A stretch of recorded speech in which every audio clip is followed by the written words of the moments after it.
Assalamualaikum warahmatullahi wabarakatuh.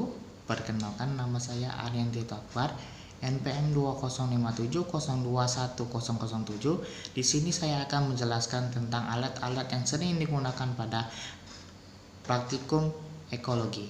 Selamat menyaksikan. Yang pertama adalah pH meter.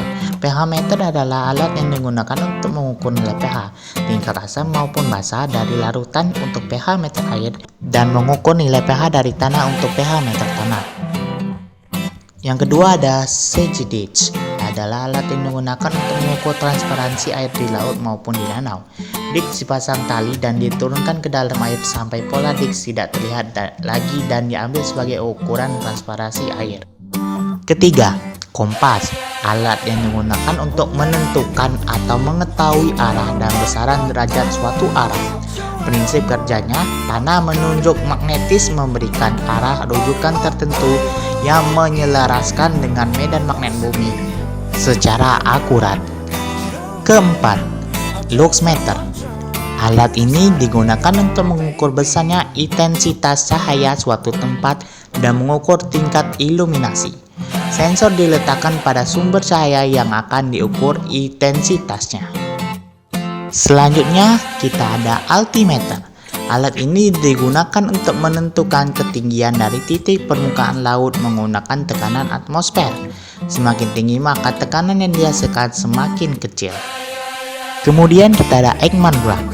Alat yang digunakan untuk mengambil sampel lumpur, sampel makroskopik untuk menentukan produktivitas lumpur.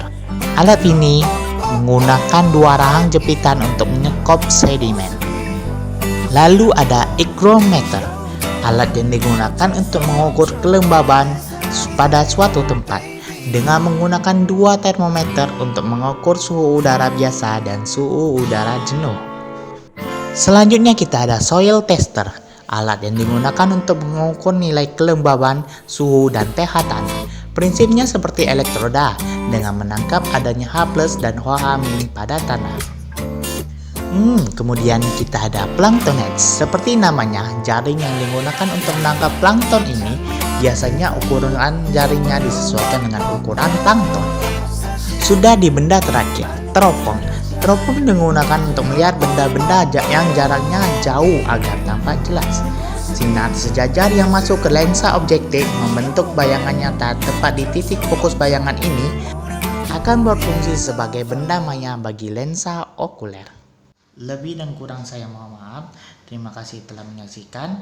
Wassalamualaikum warahmatullahi wabarakatuh.